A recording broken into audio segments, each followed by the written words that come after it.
how do we deal with my boss slash landlord slash Chelsea Peretti?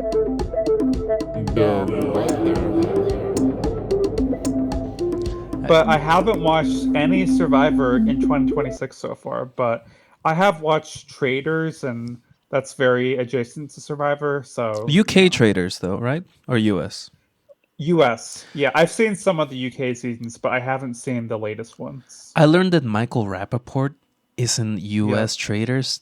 Disgusting. hmm Atrocious. Yeah, my sister is boycotting the show because of the casting of him and Colton Underwood. Release the non Rappaport cut of US traders. Or at least someone edit like a picture of I don't know, a sycamore tree over his face whenever he's on screen. Yeah, it's interesting because I feel like there's a discussion happening now where most people watching Traders hate him, but there is a contingent of the people who hate him who also think he's entertaining TV because he gives the other contestants someone to react off of. And there are some people who are like, "Oh yeah, well there's not enough conflict these days in reality TV because everyone is too friendly with each other. That's why we need Michael Rappaport." But does the show position him as a villain within the narrative? Yeah, I think it does. So I think if you so Michael Rappaport, yes. Colton Underwood, no. I don't know how much you know about Colton Underwood, but he was a bachelor and he came out as gay, and that's kind of the main narrative right now. But he also stalked someone who he met on The Bachelor. He put a tracker in her car, and that has not been mentioned in the traders at all. So, and basically, like Michael Rappaport, he's like the loudmouth character in the traders who's getting on everyone's nerves, while Colton Underwood, like he's just like he's just like a charming white gay man who is helping the faithful out, and like I think it is laundering his reputation. I did like the documentary that came out about him. So yeah. That's wild. Uh-huh. Someone put on this Underwood guy put in a whole tracking device on someone's car, a woman's car, Yeah. and he's As gay. many people Yeah, as many people have said, stalking is more about power than it is about sex, and white gay men, Not for they me. be doing some shady shit too. But I mean, look, I shouldn't laugh too much. I know very well that like some of the when I was more into celebrity culture when I was younger, when people were watching Adventure Time, I was watching E. I was watching Mm. Fashion Police with Joan Rivers. It wouldn't exactly be about like sexual attraction because I know very well there's been multiple gay men that have stalked celebrities and whoo, I do not claim them. Yeah, while I was watching Adventure Time, you were being a real adult, watching real adult TV while I was watching kids TV. That's why you skipped a grade, because they're like, this gay boy is watching Most of our kids are watching Adventure Time. Most of our high school kids. We got to make sure that yeah, this is a real adult we got on our hands. AP as a like 11-year-old was so advanced in his cattiness. He was out catting most people in the whole school. So you were the cake of that school.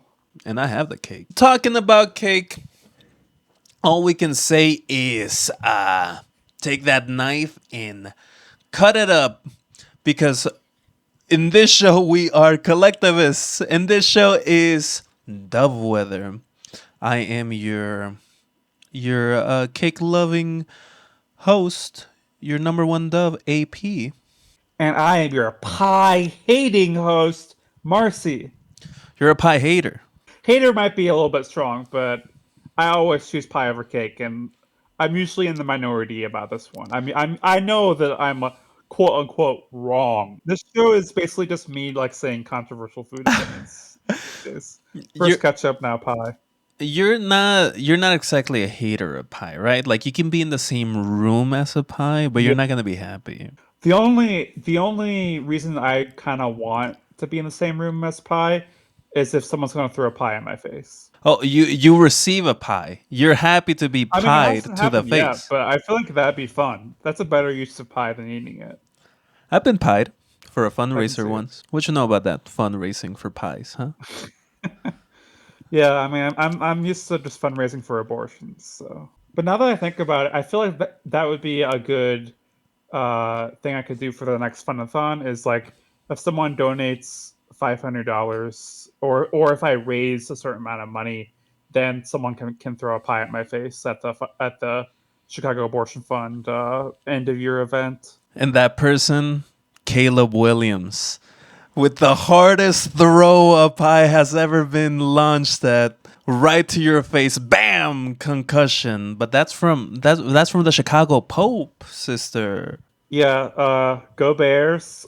I I haven't watched any of the Bears games this season, but I was at a party when the Bears won and everyone was really excited. And we were all making jokes about how that was the first game that the Bears had ever won. So I hope to go to the Super Bowl. This is being recorded before a kind of a big weekend for the Bears. I'm gonna go ahead and just mark it down here and say I can't believe they won like that. That was incredible. The cardiac Bears are still doing it, and you know what? My heart is still ticking. I mean, I've definitely watched a lot more Unrivaled than the Bears, but hey, we'll get to that next episode. We're talking about Adventure Time. We're talking about Fiona and Cake here. Leave that pie outside. You know what? Close the window on the windowsill on that pie because we're here to talk cake. Well, we watched a handful of episodes of Adventure Time, Fionna and Cake, which is a sequel series of Adventure Time. Yeah, Adventure Time started in 2010 and went on until 2018. It was created by Pendleton Ward. And then Fiona and Cake started in 2023 and had its latest season in 2025. It's had two seasons, created by Adam Muto. Who was a showrunner in the original series. He did it for from season 5 to season 10. He was a writer as well, storyboarder. He's been around. So I want to hear what your history is with Adventure Time and Fiona and Cake and this world. I want you to close your eyes and think back at the mystical, magical, wonderful time of 2007. AP was a boy, barely even a man, because he was prepubescent. Are And we sure you're a man now? yes, I mean Okay. maybe. And he was sitting in a couch in Mexico, in a little place called Mexico Town, USA, Ooh. watching a Nickelodeon style channel, but directed to teens. This little old short film came on called Adventure Time, and so I watched it. The first time I ever connected with Adventure Time, you can open your eyes now. Listener, Okay. open up your eyes. Do not drive into the median. Wake up. Ah. When I was a little kid when I first saw Adventure Time as a short. So, and it was in Spanish. Like I literally connected with it in Spanish first before I even interpreted it in like English. In the this is something I've done a lot actually. Like SpongeBob. SpongeBob to me wasn't SpongeBob. It was Bob Esponja. Like that's the guy I knew. And I feel like I would have liked SpongeBob more if I had first seen it in Spanish. All the characters were too annoying in English. and the same thing with like the Spanish language stuff. Like that's the same thing for a lot of other shows, like One Piece or Inuyasha, or even some of the like popular like. I remember watching Law and Order as a kid in Spanish too. So my history is I was there from the very beginning, but I watched effectively none of it. I've effectively watched no Adventure Time, and even in college when I was hanging out with a certain coterie of I'm gonna say like very horny stoners. I still never sat down to watch it with them, even though that's what they were doing. So yeah, I don't really have a history with this show. What's yours? Yeah, so this is a show where I didn't watch it until the first four seasons had aired, and I just kind of had it out on my radar as this is a show that I would probably like. Like there are people who I followed on the internet who said that it was a good show, and I think I was like looking for an animated show that appealed to adults because I was kind of like, 2010. Basically I was kind of in college when this show was starting to get popular, and I caught up on the first four seasons. I marathoned them, and I loved it. Um, and each season was better than the one before. And then I continued to watch it uh, as it aired until it ended. And it ended in 2018. 2019 was when I first started to think, I wonder if I'm trans. Then 2020, I'm rewatching the show during lockdown, and I'm trying to figure out what my name should be because I'm like, well, I'm trans. I still want my name to start with M. I want it to be maybe related to TV because I love TV, maybe related to something queer. Boom, Marcy. And that's my name now. So obviously, it's had a big impact on me. And then Fiona and Cake started.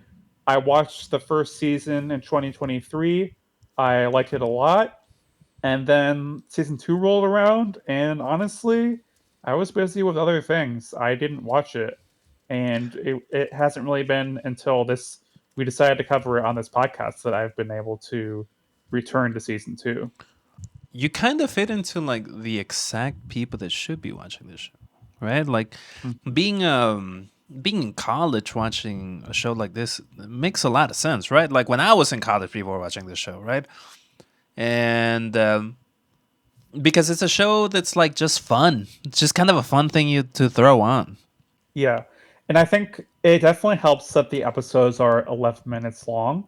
So you can you can like throw one on and be do something else 15 minutes later. And I think I caught up on the show I think during like a Christmas or summer break where I knew I would have the time to just like marathon the episodes. And yeah, I think when I first started watching, that was before I got high. But then when I rewatched it and got high and watched it, then I got a whole new layer to this show. And yeah, I'm really happy to have Adventure Time in my life. And like, I mean, like it's a stonery ass show, right? Hmm.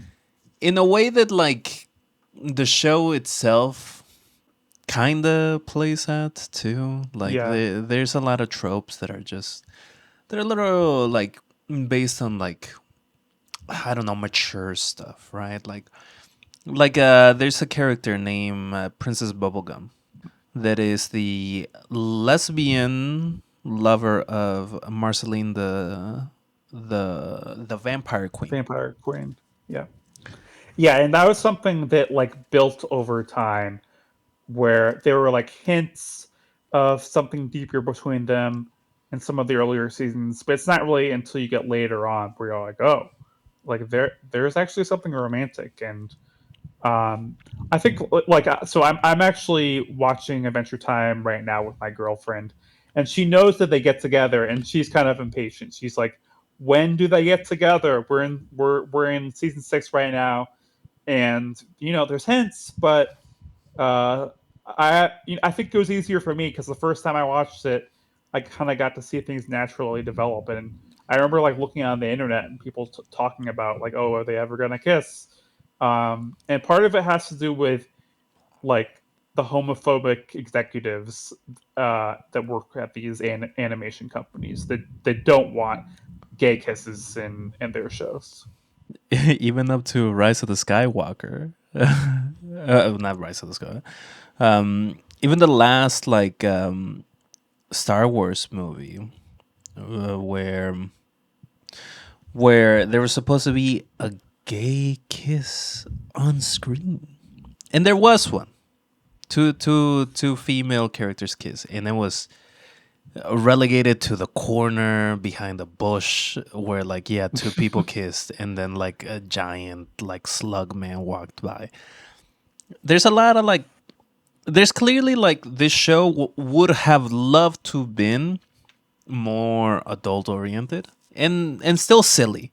At least from what I could see, from what I could tell, this show could easily be like increased to by a couple of years. Like the main demographic is like 6 to 11. That's what I read in a couple of interviews. But like this show could have easily been for like 18 to 24-year-olds where it's still silly. It's still kind of like stonery. It's still very like odd, and it takes a lot of information that exists and remixes it into like a magical space. Because even in the future, even in the like later seasons, there's like a whole season about daddy issues.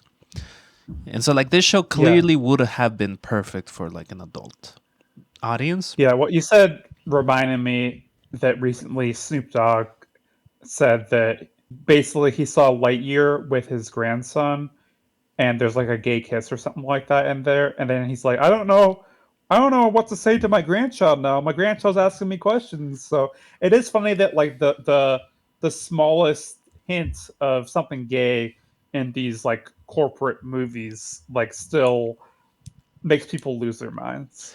And even in if we bring the conversation to 2026, we are living in the after smell of the last Stranger Things Mm. season, in which one character, a gross little weirdo Zionist character, comes out as gay. We do not claim him, and like the whole arc of that character, it ends with a coming out story, a coming out like confession to like a group of people. Some of them that don't even like give a fuck about this guy, like me, and like, and then it just goes into like, and then he never fucked anyone, and this gay Zionist character did nothing. He just created apartheid to make sure that no pussy enters his area, and because there's still just this homophobia. So then, like, then this show, Adventure Time, ends, right? And it's still a moneymaker. So here comes Fiona and Cake. Yeah. And some context for this is that in season 3 there was an episode of Adventure Time called Fiona and Cake.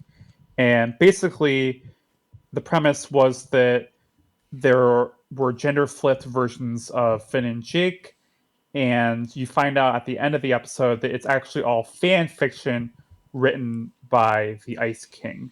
And Fiona and Cake recurred in multiple episodes of the series, and you kind of got to see more like in some of the episodes, different characters were telling the story of Fiona and Cake, and basically in the sequel show that started in 2023, they're more realized characters. You're kind of seeing a different universe from the one we see in Adventure Time. Ooh, and there's crossovers between the different universes. And by the end of season 1, Fiona and Cake have become fully realized characters. And those characters are like older. They're like, I don't know, in their late 20s, maybe late 30s. And like Fiona is, well, a kind of like a listless woman that has a dead end job as a tour guide, like announcer, and Cake is just a cat. We're pro cat in this. In this, We are definitely pro cat.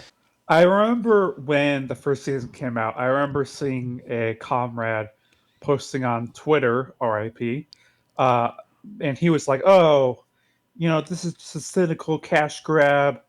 Adventure Time had a great ending. They didn't need to bring this back. And I disagreed because I think a lot of talented writers and artists worked on Adventure Time. And I think the world is so massive, especially when you think about that there's multiple different universes within Adventure Time. So returning to that world to me, I think is fruitful. And I think that Fiona and Cake season 1 did a lot of really interesting things. Uh, the way that they jumped between from dimension to dimension, in between episodes and kind of just exploring different things and exploring this more adult version of the show where in the second episode you see actual blood in a way that you never saw in Adventure Time, and I was like, whoa, like, here's Finn like actually massacring this monster and like blood is everywhere, and like kind of showing how in Adventure Time it was a lot about this journey of this boy. He's going on adventures, but there's not a lot of consequences to a lot of what he's doing. Yes, eventually in the later seasons, there's arcs where you do see consequences, but I think starting from that place in Fionna and Cake was really interesting. At the same time, though, by the time I got to the end of season one, I kind of thought, maybe this is where the show should have started with Fiona and Cake kind of becoming their own selves. But I actually disagree with that opinion now that I've seen the first few episodes of season two, because when I watched season two, episode one, I was a bit underwhelmed. I was like, this wasn't really like the jumping off point that I kind of wanted. It still felt a bit more of the same. Like you're kind of switching back between Fiona's world and Ooh. You're seeing Simon trying to uh, by episode two, you're seeing Simon trying to take care of Finn. Finn, something really bad happened to him in season one, and I was like, you know what? I don't know if this is really as fresh as I want it to be, but I do think that. And I know I'm rambling here. I do think that part of the issue was the 2 year break in between seasons. That I wasn't really ready to jump right back into the world after 2 years. So yeah, I feel like I'm still kind of processing how I feel about Fiona and Cake. I'm glad it exists. I really like season one, but I think season two, I'm not as sold on it as I was hoping I would be. When the 2 year gap, it reduces the momentum to effectively nothing, Hmm. which is hard. It's hard, especially for a show like this, whose like main driver is, well, its relationship to another show that someone really liked, Uh you huh. per se, but like anybody that watched Adventure Time and then graduated into Fiona and Cake.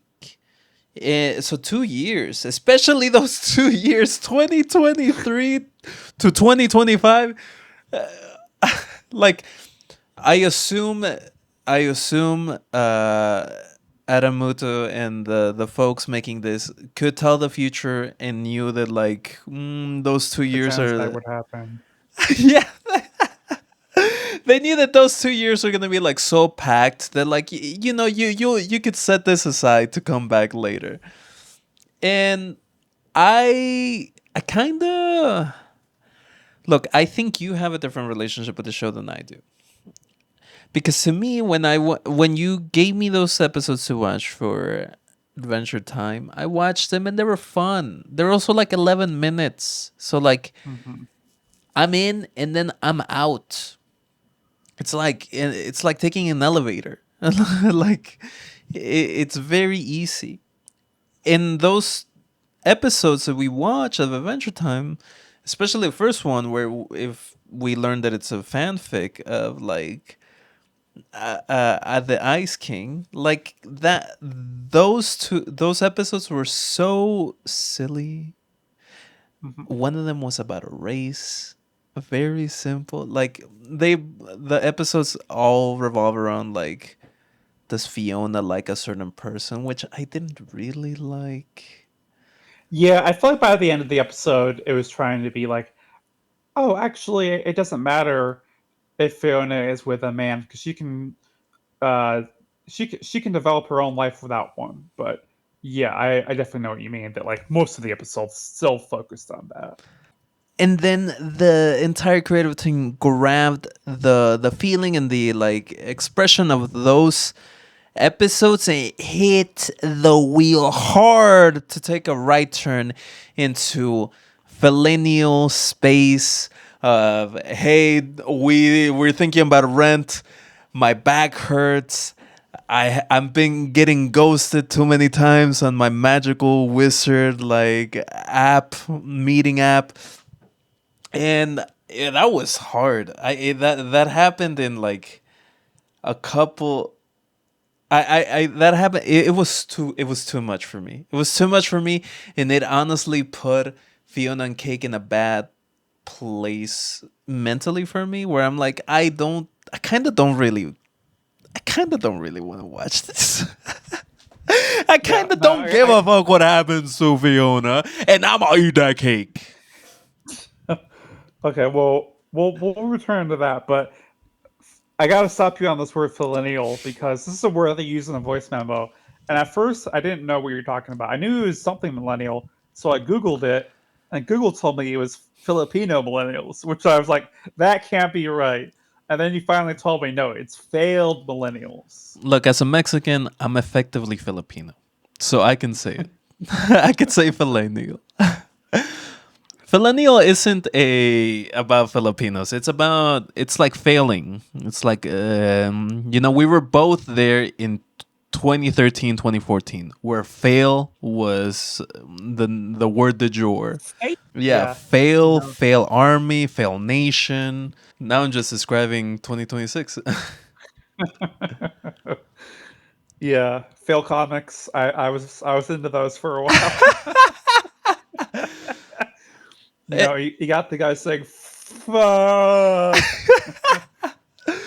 Yeah, And so classic like stuff. a millennial, a millennial, it just means it's just a person in their mid to late 30s who is the like primary constituency of this podcast, that like did the whole thing of like going to college, getting the degree, doing the like Excel job, the email job, and then oh, still, it don't matter how much you worked, you're never gonna own a home, you're gonna rent, you're gonna be, all you're gonna do is have a cat, and you're gonna be happy about it.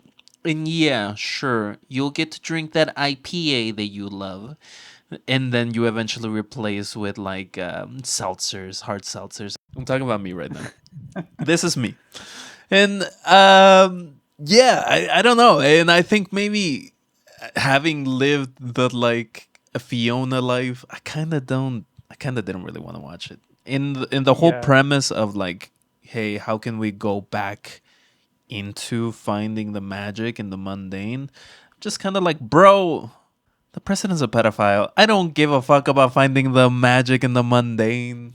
yeah. So Fiona and Cake, the first episode is very focused on what you're talking about, where uh, Fiona's having dreams about another world where she's basically the superhero, and by the end of the episode, her cat Cake basically jumps into another world, and it's kind of interesting the way that they rolled out these episodes, where they air two episodes a week on HBO Max in comparison to the weekly one episode per week rollout on a Cartoon Network of the original show.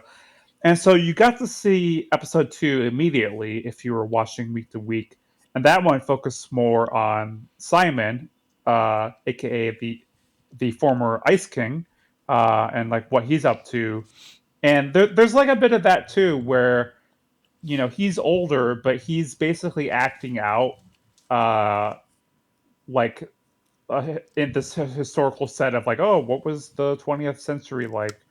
And he's like missing his old life. So I think that theme kind of continues there, but at least you get to see some like more magic in that episode.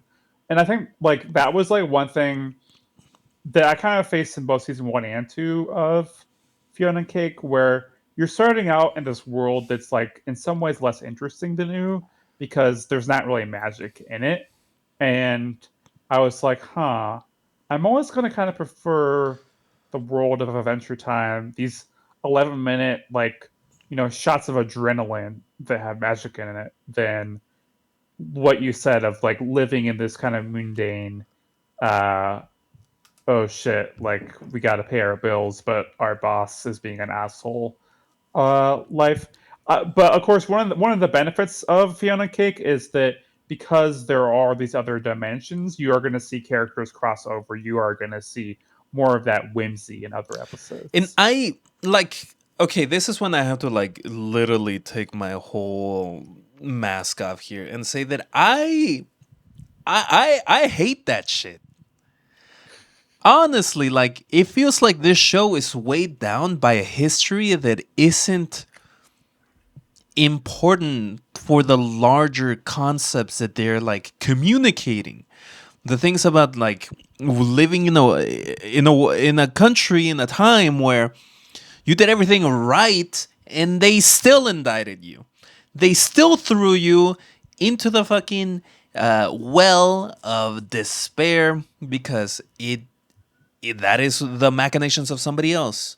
That is the machinations of the rich and the powerful for you to just be a laborer, a wage worker, and be exploited. And that's normal. That's real. That's an actual thing that the two people in this call can assess and can communicate. This show though, like it's weighed down so much with everything that came from Ooh. Like the Ice King, just it feels like there is a need to make a more mature like example, and Ice King has to be it. And I like he's a professor in season two. Well, he eventually becomes a professor, and honestly, I'm just like, why, bro? Why not just I don't know? Why can't this man be anything? Like, it's a little difficult for me to watch this and for me to give a fuck about it because its solution is there is magic somewhere else that we can just tap into and make our life not better, just more whimsical. Yeah, I feel like this is one of the issues with escapist entertainment in 2026, where yeah, the thing is we can't escape the world that we're in. There is no ood that we can jump into, and I know that the two of us, like, we're staying and fighting. Like, ice is killing, is murdering us, our people in our communities, and we're, there's no magic we can use. So I definitely relate to this idea that, like, entertainment that's about like this other world where we have magic powers, we have talking cats, it can sometimes feel like it's not hitting the same way that it did uh, when we were younger. Which, it is interesting because, like, Fiona and Cake is this show that people who grew up watching Adventure Time are older now, so it's like aimed at an older group of people. But at the same time, it's hard to. I think one example is that in season two, episode one, there's kind of this theme of gentrification happening where these characters have created this communal space and they're using it to cook and just spend time with each other. And then suddenly you have this Queenie character pop up and be like, "This is my land. All of you have to leave." And I thought this was kind of interesting. Like, okay, um, like it's kind of dealing with housing, especially when in season one it dealt with the issue of like having to work and like the bosses taking away your what you need to live, and then kind of graduating to like, okay, well, what if the boss is also your landlord and is taking away your housing? What did you think of that? I I think Jeff Rosenstock in Worry did it better. Yeah, I I mean, it's a think high standard.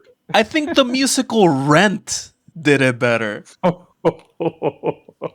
That's a musical I haven't seen, but I've heard both really bad and really good things about. So eventually I'll have to watch and develop an opinion of my own. I am anti nostalgia. This is well known about me. I I think about why you would need.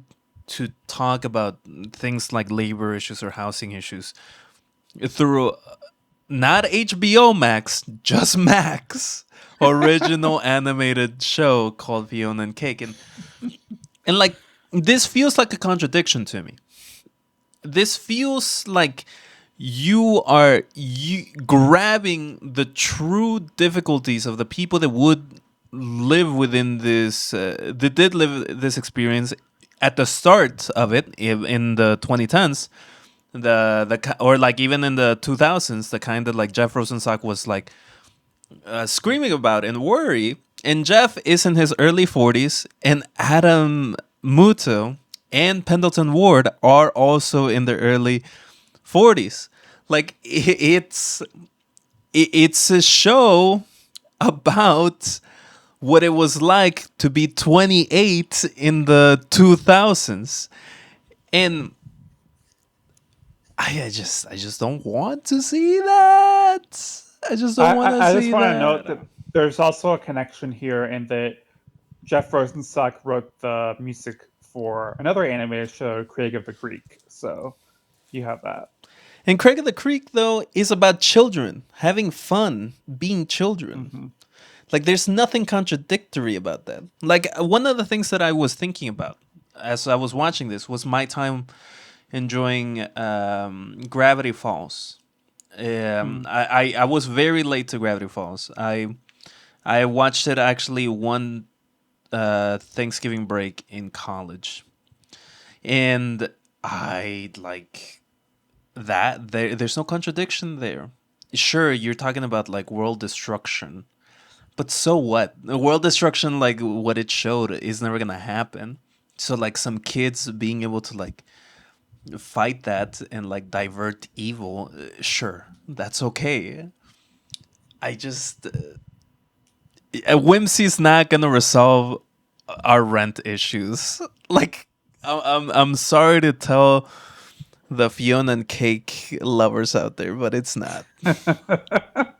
Well, so I watched season two, episode two as well, and the solution that they landed on there is, oh well, the landlord is selling the land, so we just need to all buy the land. So unfortunately, I You don't think they're going to don't start say. they're not going to start a tenants union, I don't think. But yeah, I mean, we'll see. I'm going to continue watching season two and see where it goes, um, because yeah, you're definitely in a negative place about the show, which I respect. I think I'm kind of like in a I don't know where I'm at with the show because I think the first episode I didn't like. Well, I like parts of it, but I was kind of underwhelmed by it. And but I think let's talk about some of these other shows that have had these like really long breaks. Stranger Things again. They had over a 3 year break between season four and season five. I never finished season four, so I kind of just like read some of the reactions online to season five. I feel like at first everyone's like, "Oh, I've like got I've married my sweetheart and had 3 kids since the last time this aired episodes." And I think a lot of people were like, "Yeah, I'm not even gonna watch it. I don't care about it." And then, of course, it had higher viewership than any other show ever on Netflix before. What But that's what still, a lot of Netflix people didn't like it. claims. Yeah, That's yeah. true.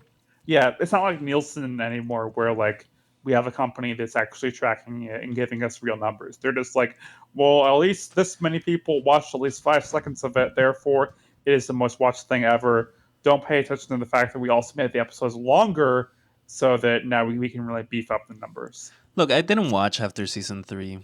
I don't even know if I finished season three. I was just done with it. It felt like it was just circling the same tropes every single time of like someone's lost, we need to find them, someone's lost again, we need to find them, we found them, we're sad that we found them, and also this person is changed from now on, but also like this is a kids show, so we have to like ram in some new younger actors, and I don't know, it was too much. The other show that had this long break that came back and honestly I think did it better is Samurai Jack. Samurai Jack Yeah. aired in the 2000s. I was a little kid watching my man take down Aku, and it ended, and it came back still with the same creators to like tell a more mature story. And I watched that revival, that sequel series at a much younger age than I am right now, and I would say that like the themes that it was combating weren't, there were human issues. There were the issues of like, what does it mean to have a legacy? What does it mean to be connected to someone? What does it mean to like lose a purpose and want to overcome the emotional barriers that are holding you back from that purpose? Like those are all human stuff. At no point was that revival of Samurai Jack asking the question, how do we deal with my boss slash landlord slash Chelsea Peretti? Like at no time, and that didn't feel like a contradiction. Yeah, I also watched that season of Samurai Jack, and Samurai Jack was a show where I remember watching like the pilot, which was like movie length. I watched it when my parents were going to something, and they hired a babysitter for my sister and I, and then the babysitter never showed up. Nice. And basically, Samurai Jack was our babysitter. Um, and I loved it. But then I never like watched it regularly. I like saw episodes here and there. So the revival season, which I believe is like season 4, maybe that's the only season I've seen all the way through, which makes sense because it's very serialized.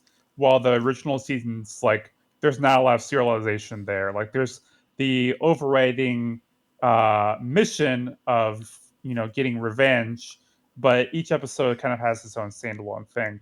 And I think that, standalone, there's something to be said for shows that do standalone episodes really well. And I do think that TV has gotten too serialized recently. I prefer the kind of the randomness of Adventure Time episodes over like the cliffhanger cell way of doing things with Fionna and Cake. Uh, but it feels kind of like it's defeating itself sometimes when it ends an episode with a cliffhanger, and I'm like, do we really need this? Do we really need like 25 to 30-minute episodes and cliffhangers? But anyway, yeah, I think shows like Samurai Jack and Twin Peaks, which ended and then like 25 years later put out The Return season 3, which is probably my favorite season of Twin Peaks. Those are shows where time was able to pass and they came back to it once they had a good idea. Um, which is a lot different than Stranger Things, where it's like, well, we haven't finished the story yet, and all of our actors are getting older, but we have to finish this, and we're spending a lot of time on it because they're all doing movies, or there's other world things happening that are stopping us, or we need to spend a lot of money on this, and we need to make all the episodes bigger. So yeah, I think they're definitely a Samurai Jack and Twin Peaks. It's for the art. Stranger Things, it's for the money. It sucks because that feels like so much of what is happening right now. There can only really be one thing presented in these shows now, which is what is making a money. And I hate that. I hate that so Yeah. much. I think, like, thinking about Twin Peaks, Samurai Jack, even Stranger Things, all of these shows, they all have different, like, artistic value, right? But they all have marketability. They all have marketability because they literally came back after a long hiatus. Stranger Things, of course, a little bit different. And, like, I can't help but feel like Fiona and Cake sits in the same place. Like, I don't mind that it exists. It's by no means would I ever think that it shouldn't exist. What I struggle with is seeing it why I should give a damn. I'm the one that kind of proposed this episode. Like listener, I will break the fourth wall right now and tell you I was like, how about we watch this? And when I proposed that, I honestly thought it would be more of this like episodic like fun, easygoing show that Adventure Time was. The only difference being gender bent, or maybe even transed up shit happening here. And I like the gender bent characters. I think it's fun. I think it's fun that like Fiona has a little gay boy pastry chef boyfriend. I think that's funny. I think that's nice. I like how that is as a version from like Princess Bubblegum being like this narcissist, like power hungry person. I like that. I like Marceline being gender bent to being Donald Glover. I think that's chill. I think that's fun. But it wasn't what I thought it would be, which would be just like a gay gender queer fun D&D show. I guess I should watch Dropout if I want that. Yeah, so I am hoping that Fiona and the Huntress are gay together in season two. Don't spoil me about whether they are or aren't. I'm gonna figure that out on my own.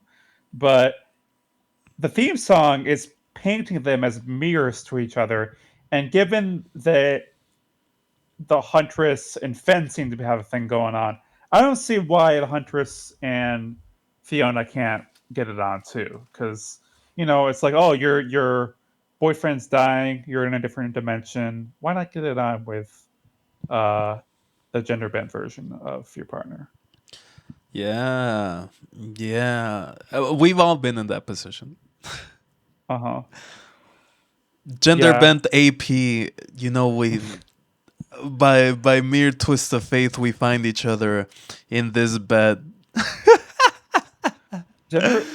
I almost made it the cold open about gender bent AP, but it would have been too powerful. Yeah, yeah. I would have become AP parentheses feminine. Yeah, So I want to talk. but I want to talk about something here. Like the show is one thing. The implications are it's one thing also too. But I think in my own like weird twisted way, have just come to a point of seeing where this country is, where this world is, and honestly, like I struggle to find whimsy.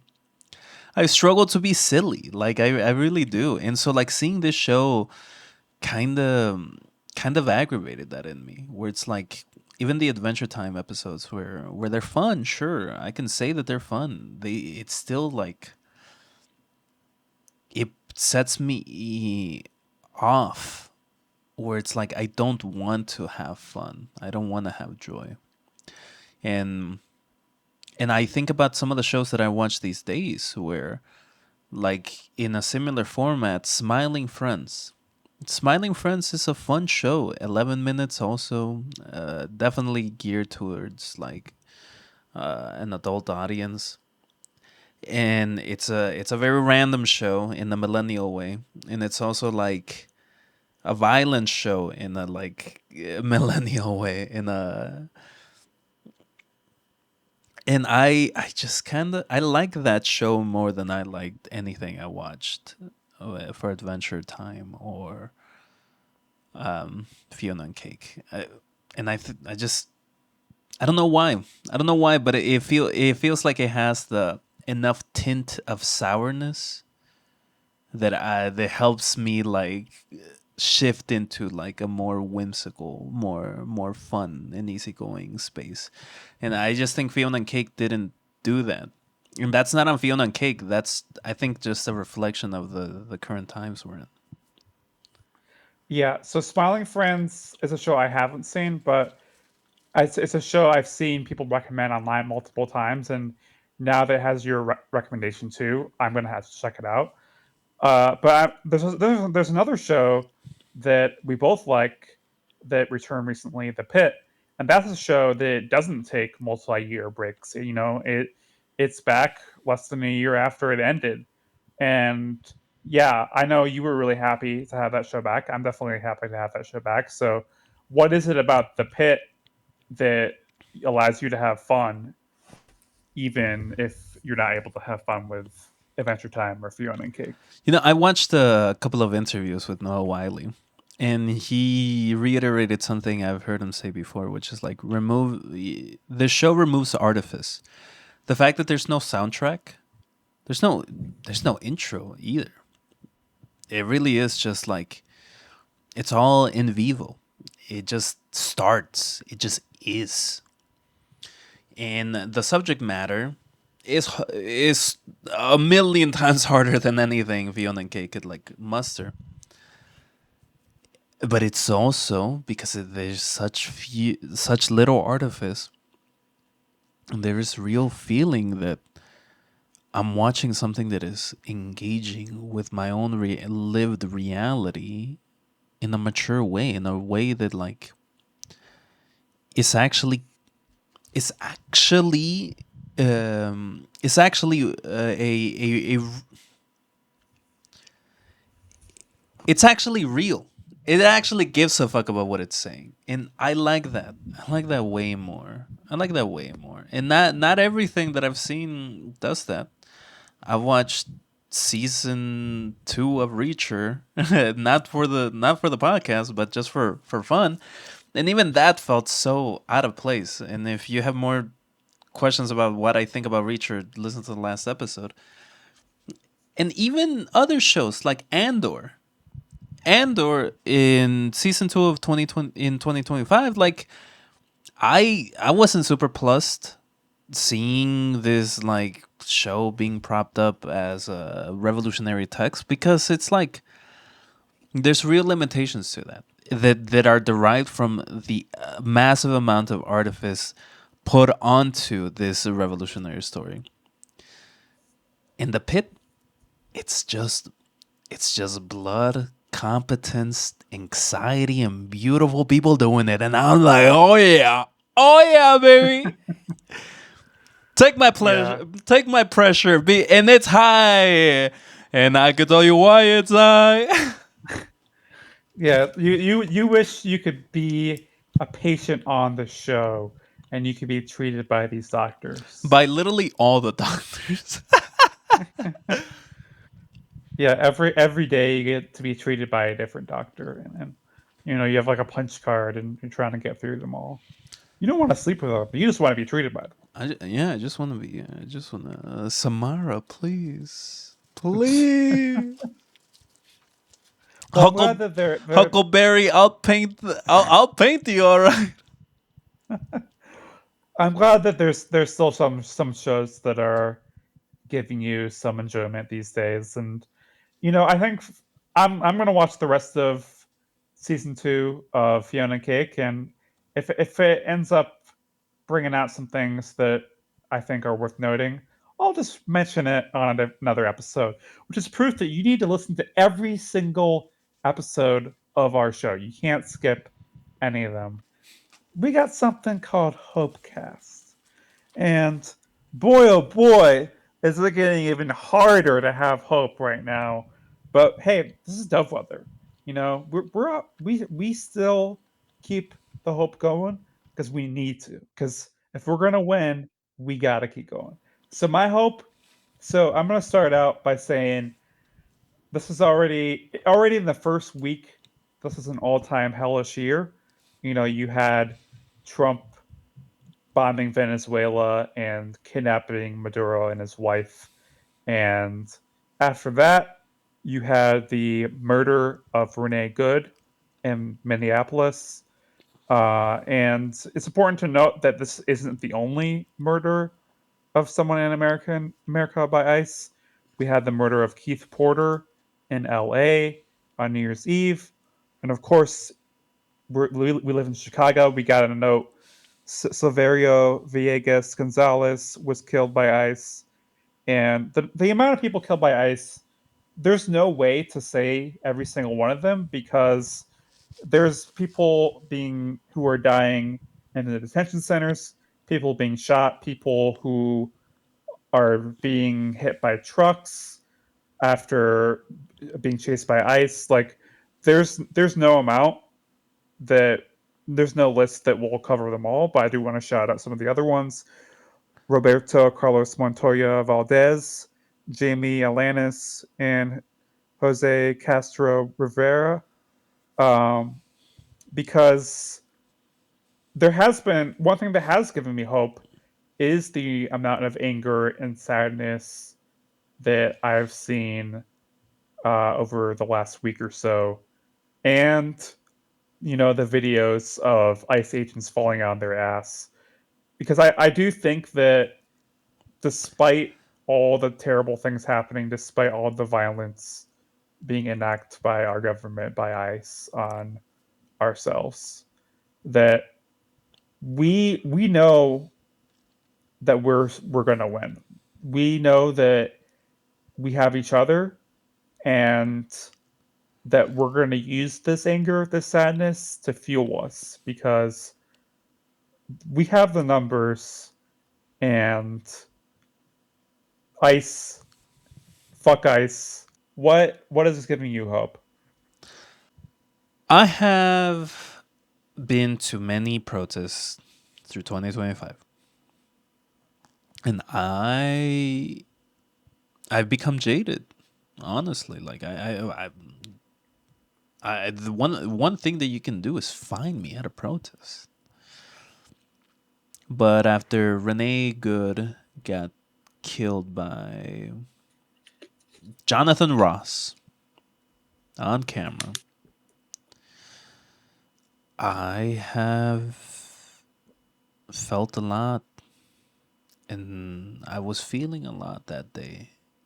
And immediately after the murder of Renee Good happened, Chicago put up visuals, and I went to one, and I felt, I felt an energy that I haven't felt in the protests in 2025. A real sense that like what is happening, we can all tell is wrong. What we are feeling is right. And this visual wasn't in the center of Chicago. It was in a location in La Villita, which is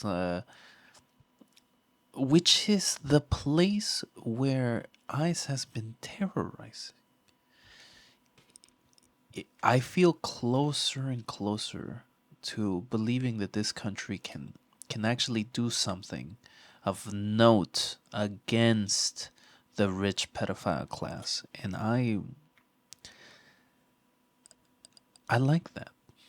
I I am very happy to see my Chicagoan brothers and sisters and non-binary pals be out there saying loudly that we're here. And another thing that's giving me hope as a Chicagoan is seeing the Bears bear down. It's Chicago. Bear down for midterms, to quote Community. Caleb Williams is going to throw a pass to the DNC in the midterms. And just when we do not think, oh, we can't fight fascism on the last 2 minutes of the fourth quarter, Caleb Williams with one direct pass into the DNC comes in through a blue wave. We win. Fascism ends. HRT for all. The Wiener Circle hot dogs for all. I'll vote for that. Well, thank you so much for listening to Dovewhether. We are in 2026. You are in my heart, in our heart. You can find us in YouTube, And Instagram. in Bluesky, And every single podcast app you can find. all under Dovewhether, dovewhether.com. Text that to your mother right now. Dovewhether.com. Tell her it's the newest prediction market and she needs to put in all her energy into dovewhether.com. Who needs polling market when you have Dovewhether? Thank you so much for listening. Thanks for listening. Bye. Fuck ICE. Fuck ICE.